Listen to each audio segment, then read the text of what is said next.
There's, all I can tell you is there's a book called The Water of Life, and it's written by this guy, J.W. Armstrong, and he cured all these cancer patients by putting them on one specific protocol. You have to fast on your own urine, and you have to rub aged urine on your skin 3 times a day. He says it's really the aged urine, when your body soaks up the stem cells, that's really what does it.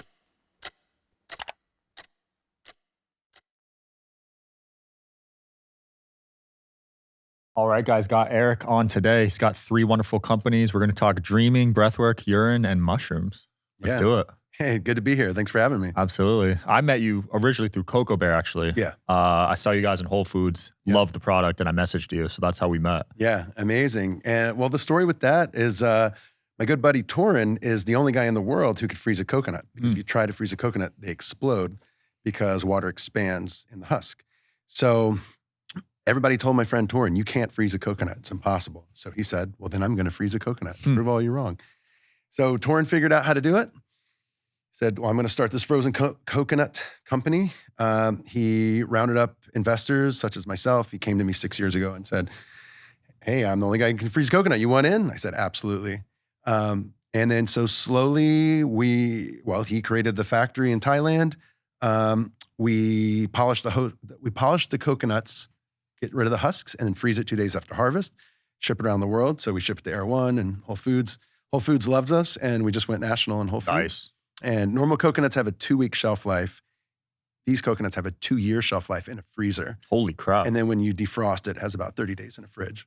Wow. That's still really impressive. My friend Torin, we changed the coconut game. You did, yeah, because their shelf life was so short. Totally. And most coconuts are transported here refrigerated. And I think the FDA makes you either put formaldehyde or radiation. Jeez. So by the time you get like a regular coconut, it's gone moldy and it's got all this weird chemicals on it. But we got through the FDA with the freezing process. What about the canned coconut water? I mean, it's dead water. You have to kill the living enzymes to keep it preserved. And then plastic is obviously toxic. Wow. So, nature already created a beautiful, container in the coconut husk. I didn't even think about it energetically, but dead water makes sense. Anything out of plastic, I'd imagine, is dead at that point, right? Yeah, totally. So what about glass? Glass is better. I like glass. I think glass is pretty safe. Okay. That's kind of what I try to focus on. Yeah, me too. I mean, the microplastics these days are finding in every single organ. Yeah. It's concerning. Yeah, totally. A lot of infertility issues, health issues. Seems like plastic is involved in a lot of that. Yeah, I wonder if detox methods get rid of plastic, probably to a degree, but I think it's a huge reason detoxing is really important nowadays. Yeah. More than ever. Yeah. I know one of your detox methods is breath work, right? Yeah, we, as human beings, we detox 70% of toxins out of our breath, 20% out of our sweat, if I'm not mistaken, and the rest out of the lower areas. So when you're fasting, or if you're not eating any food, if you're on like a juice fast and you start doing breath work, I think it's one of the ultimate ways to detox the body. And not only does breath work detox us physically, but intense breath work, so breathing deep for about 2 hours, begins to heal the birth trauma, because most people are pretty screwed up because they're born in a hospital. So when a baby comes out the womb, generally the doctor cuts the umbilical cord while it's still pumping blood, and then they generally take away the baby and put it in this weird room of strangers. Yeah. So that in itself is highly traumatic. It makes us really miserable and depressed and all that kind of stuff. So a better way to give birth is when the mother has the baby come out of the womb, to wait at least an hour for the umbilical cord to stop pumping blood and then cut it. And then the mother should hold the baby for at least 2 days. Wow. So 2 days straight? I would say so. And to create that connection between the mother and the baby. But to rip the baby away from the mother is barbaric, So once people get into rebirthing breathwork or holotropic breathwork, which is initially just breathing as deep as you can for 2 hours, a lot of people start reliving their birth, especially if you do deep breathwork in a warm bathtub. Wow. Doing breathwork in a warm bath is one of the most intense experiences of one's life, because breathwork's intense and warm water is intense. So I facilitate breathwork. And when I have someone breathe in a warm bathtub, they get cramped up, they scream, they cry. Sometimes they relive their birth, and then they come out and they feel better. I need to try that. Yeah, it's good. That is crazy. I'll facilitate you on the house anytime. Just Hell yeah. I got to get a bath filter first. Yeah. Totally. I know. No tap water. Jesus, I am with you there. Yeah, the hospital stuff, I guess it's because they treat it like a business, so they want you in and out, right? So they're just trying to crank these births out as fast as possible. I always say it's like humans coming off a conveyor belt, rather than birth is so spiritual. It should be done in a church or a monastery, and there should be, a midwife and someone praying. Like it's so sacred, and in hospitals, it's anything but. It's horrible. It's traumatic for everyone. Yeah. The mother, the father, the baby. I'm a C-section baby, so I'm all screwed up. Wow. But I've been healing it over time. My fiance's a C-section, and apparently you don't get the same amount of nutrients, right? Same amount of nutrients. Apparently you don't get the big DMT release when you come out of the stomach rather than the womb. A lot of C-section babies, either they're very standoffish or they're too touchy-touchy. Really? I got more of the touchy-touchy stuff because I'm a big snuggly guy. Yeah. So. Wow. That's what causes some people to be standoffish. C-section. I never connected that. Yeah, that. And every single birth trauma has a particular issue that it correlates with. So not only am I a C-section baby, but I'm a late baby, meaning that I came out of the womb 5 days late. I didn't want to leave the womb. And people who don't want to come out of the womb, we tend to have a hard time waking up in the morning, which is really interesting. I read that in one of Leonard Orr's books. And then I started asking people, hey, are you a late baby? Oh, you are? Do you have a hard time waking up? Yeah. And it always matched up. And so people who come out the womb easily, they tend to wake up really easily in the morning. Wow. So the birthing process is super important for the trajectory of your life. Exactly. I never even thought of that. That's fascinating stuff. Yeah. Leonard Orr.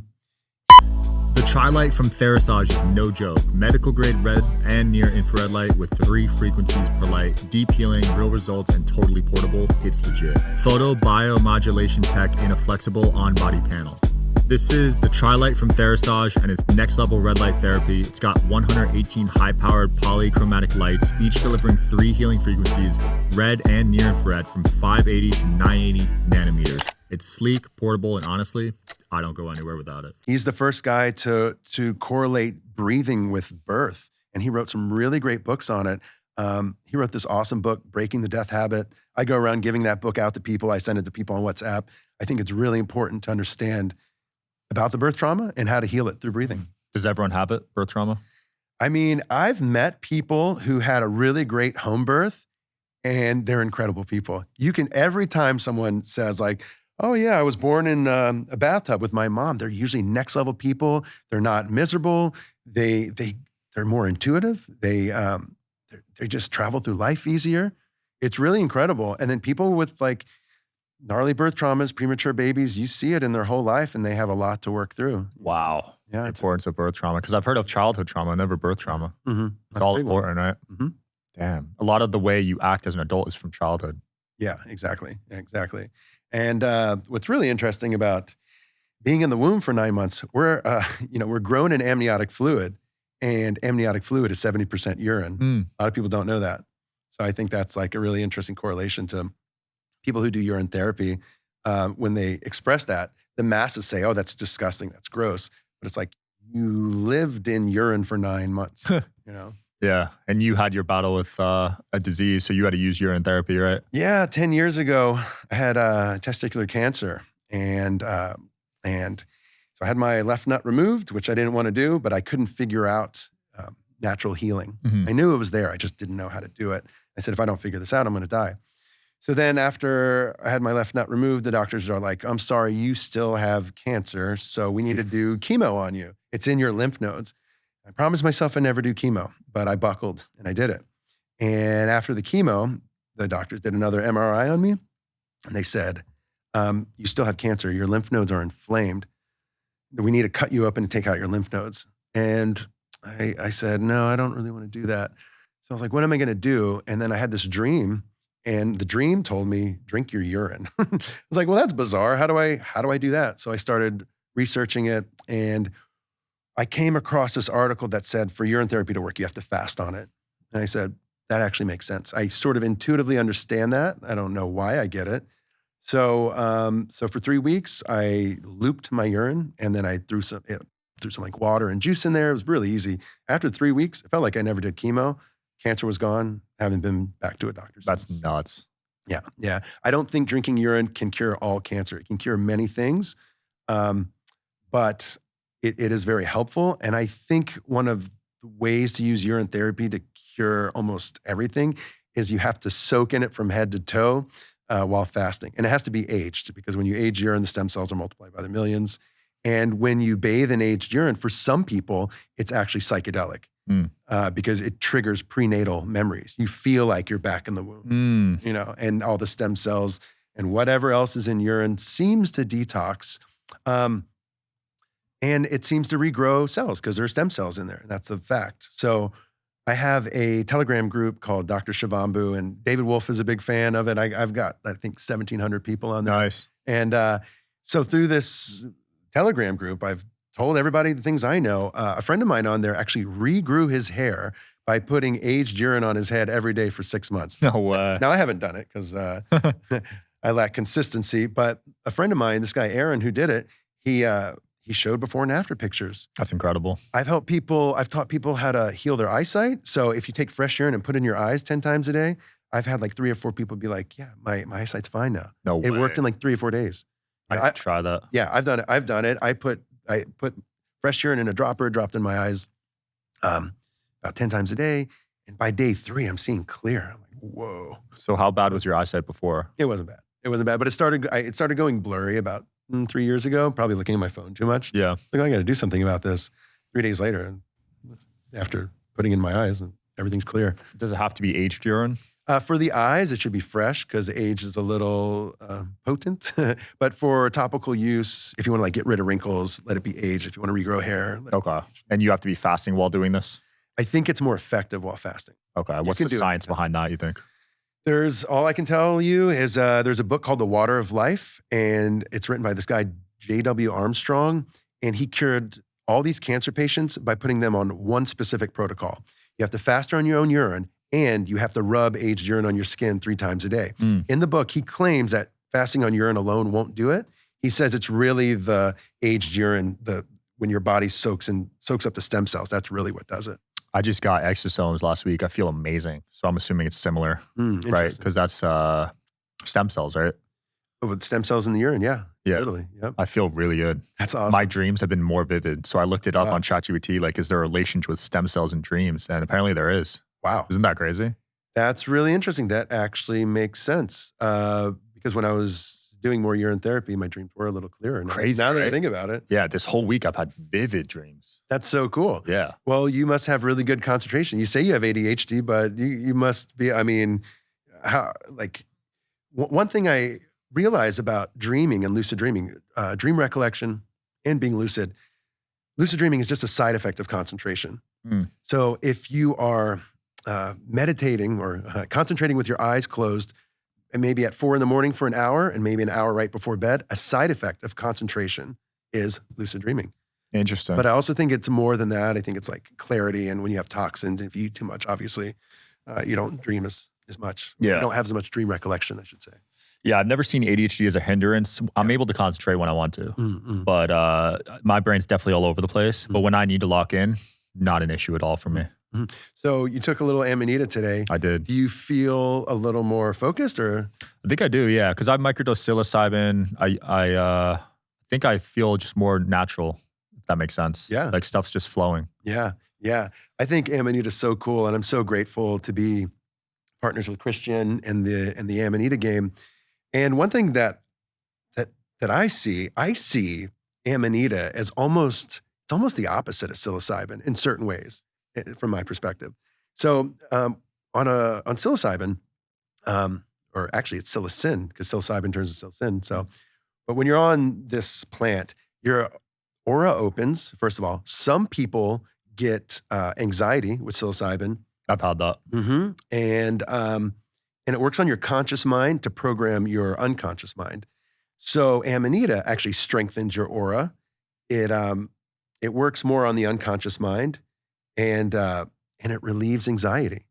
So it's really unique. People who have never done Amanita, they immediately think it's like psilocybin. Oh, that must be like psilocybin. It's the opposite. I hope you guys are enjoying the show. Please don't forget to like and subscribe. It helps the show a lot with the algorithm. Thank you. Terrible anxiety off psilocybin to the point where I thought I was dying. Yeah, me too. Yeah, it was rough. Oh, well, hopefully Have you ever had that on Amanita? Amanita, I mean. No, even when I've taken really large doses and I'm like, whoa, this is a little much, it's happening with no anxiety. And I wake up the next day and I say, that was a little much. I could do less next time. Nice. No worries, and it's the best plant medicine I've ever done. I really believe it's the king of all plant medicine because not only is it like the emoji on your phone and, the Super Mario and Santa Claus, Alice in Wonderland, Smurfs, all that stuff. It seems to be filled with what people call Kundalini energy or the Holy Spirit. And the reason I say that is because if you take a big dose of psilocybin or ayahuasca, the next day, some people are kind of drained. You got to ground, get back into your body. But Amanita puts you in your body. And after a big Amanita journey, the next day, you're very empowered. You feel really good, ready to go tackle the day. No, it's amazing. And like whatever you want in life seems to be attracted to you. And, Santa Claus puts presents under pine trees. These grow under pine trees. Amanita seems to get rid of subconscious blocks and help you along your journey. It's, in my opinion, the greatest ally, greatest plant medicine. That's cool. Was it the first one you took on your spiritual journey? No, I guess it would be cannabis when I was 14. Yeah, some would consider that a psychedelic. Totally. Oh, it was mind-blowingly psychedelic when I was a kid. But I think, including myself, I think a lot of people tend to abuse cannabis. Yeah. Way too much. 100%. It's so forgiving because it soaks in your fat cells. So you can just have this like crazy tolerance and smoke forever. But I think the overuse of cannabis, I think it makes people really depressed. Everybody's different. I don't want to generalize here. A rumor says that somewhere in the Vedic scriptures, they say cannabis is known as the destroyer of man. Please fact check me on that, everybody, because this is only something I heard. But if that's true, it would make sense. Wow. When I was in high school, I pulled the fire alarm at a basketball game, and they thought I was high. So to get back into school, I had to pass a drug test. Oh, wow. And you said it's stored in the fat. I was 4% body fat in high school, so I passed it in 3 days. Nice. I was super high, though, and I was a big stoner back in the day. Yeah, amazing. Yeah, but I know what you mean, though, how it's stored in the fat, because I've had friends that have to take a test, and they're kind of overweight, and it takes them months to get it out. Yeah, totally. It's crazy. Totally. It's stored in there. Yeah. And your brain's really fatty, so you can only imagine how much is chilling up there. There's a lot of negative studies on it lately with cannabis. Yeah, it has its place. I think it can be really helpful when done right. And that's with anything. And I like what Joe Rogan says about cannabis. He's like, it's a tool. You can use it to build a house or hit yourself in the foot, shoot yourself in the foot or whatever.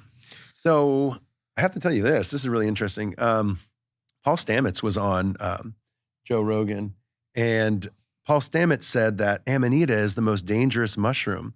And then he goes on to say that he ate 12 grams of Amanita pantherinas raw, and he said he had the worst time and that it's super dangerous.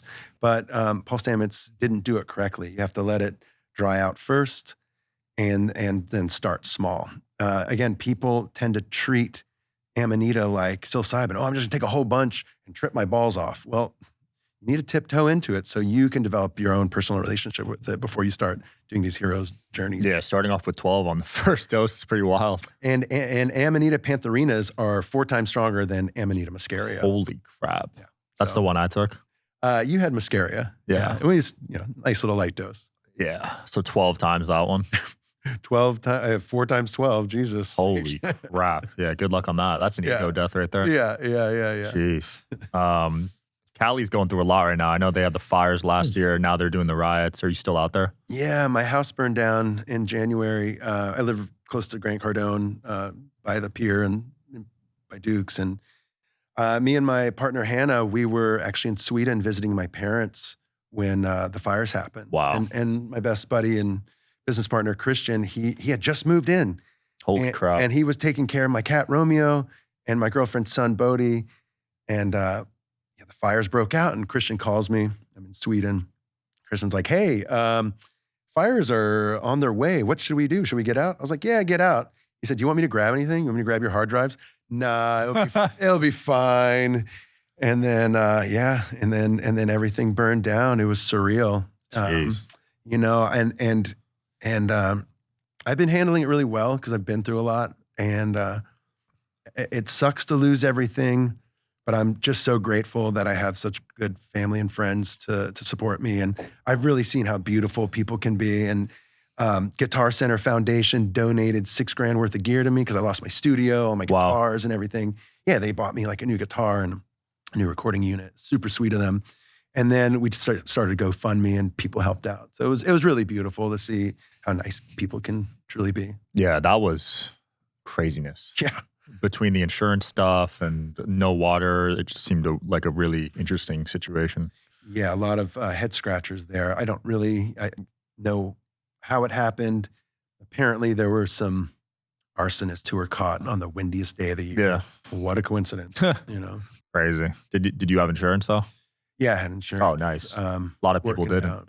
Yeah, it's, I think a lot of people whose mortgages were paid off, the insurance dropped them. I still had a mortgage, so bank didn't want to lose their money. Nice. Now with the riots, I mean, have you seen that near your... I was just, we were just at a festival called High Vibe Fest, and I guess the riots started breaking out when we're at the fest. So we come back home, like, what's going on? Yeah. What did I miss? You know, pretty wild. I hope they figure it out. You know, I really pray for everybody, and we just want the world to be a better place. I just want to help people move through their trauma and hydrate them. And you should hand out some Amanita at some of those. Totally. Me and Christian, we just handed out a kilo at Lightning in the Bottle to hundreds of people. Is that a music festival? Yeah, it's a music festival down in Southern California. It's a lot of fun. Everybody we handed it out to, they all came back to us later and said, "This is the best thing ever. Can I have more?" This is amazing. It was very heart opening, and it's really beautiful to help people assist themselves in their healing journey. What a great sign. Yeah. And a lot of people don't know the power of it, right? Because there's a lot of people portraying it negatively. Absolutely. I mean, it's especially in like European countries. Like I'm half Swedish. Yeah. I'm a Swedish citizen. And if I go out to, I don't know, like regular places, the store or the bars or whatever, and I start talking about Amanita, every single person says, "Isn't that poisonous? Won't that kill you? You're going to kill yourself." Then I have to explain over and over, because I choose to. No, this is actually very healing. I've been taking it for 2 years. Helped me sleep. I feel great. No issues yet, you know? So I think it's interesting, you know, is it an agenda to get rid of the knowledge of Amanita? Maybe, or it could just be lost knowledge that people don't know you need to dry it out first. So, you know, they're eating raw caps like Paul Stamets and having a bad time. Yeah. You still keeping a dream journal? Yeah. Lately, no. But when I do, I'm having amazing lucid dreams all the time. And I mean, dream journals, and even I found having a day journal is also great for lucidity. So before you go to bed, if you write in your day journal of what just happened throughout the day, you're working on your memory and your concentration. And lucid dreaming is all about memory and concentration. So writing your day down at night and writing your dream down in the morning is a great place to start for lucid dreaming. I'll start doing that. Yes. I've always had the dream one, but never the day one.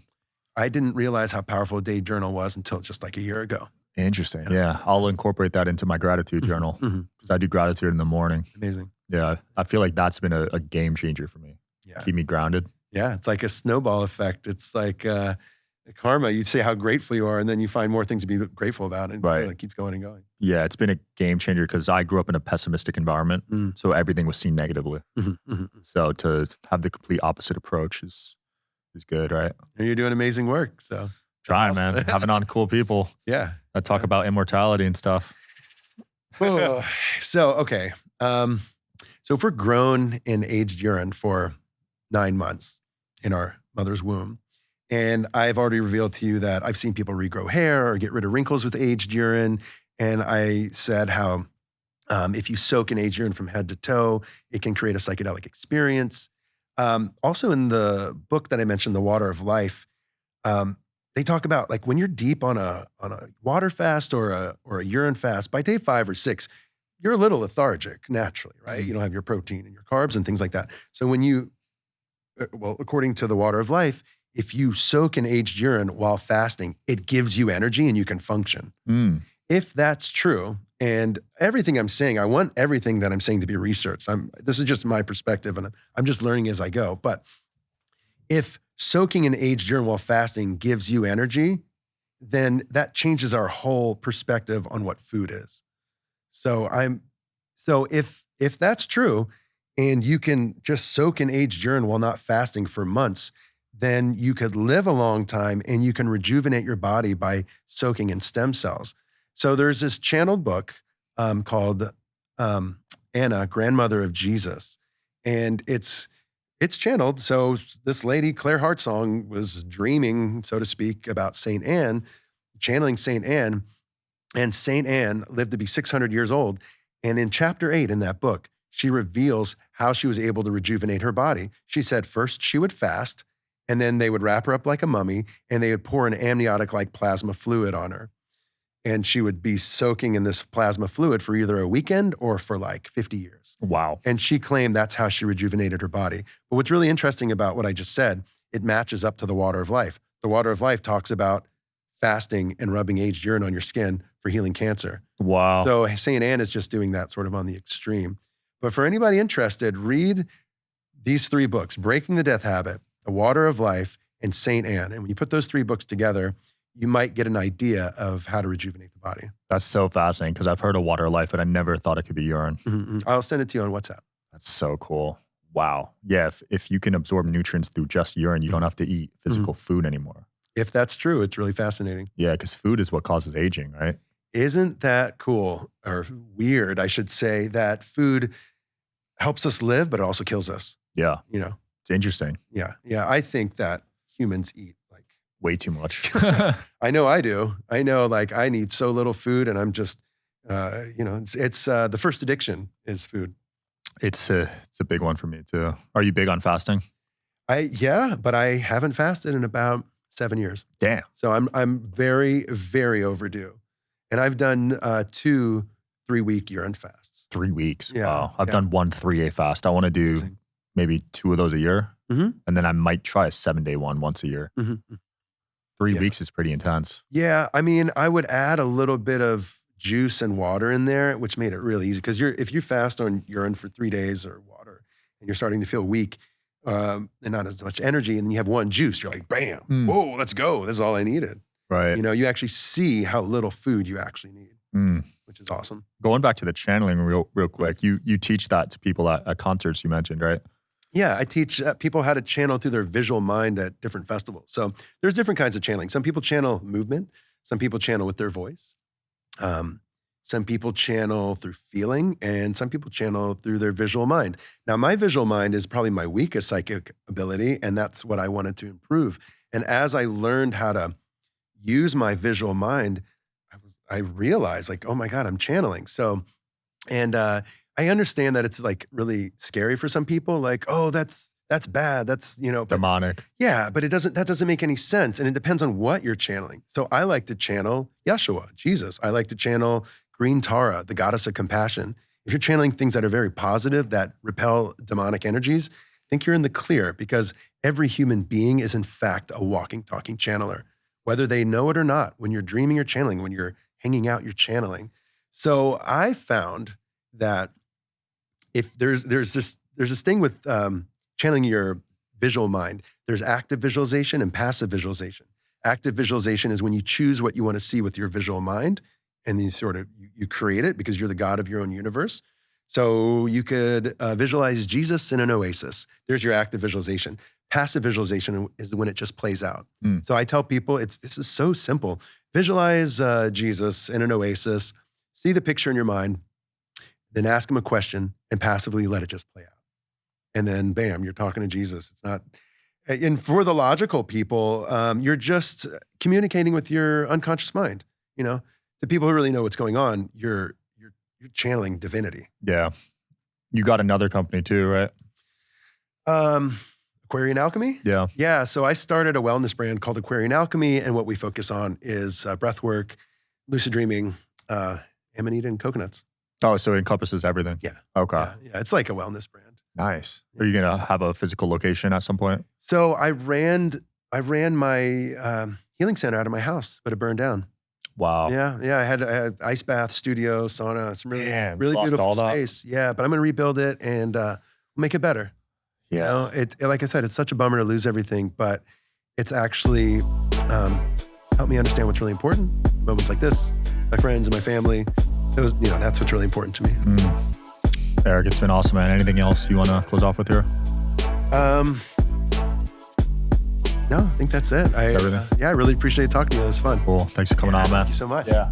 Check them out, guys. We'll link all his companies below. I'll see you next time.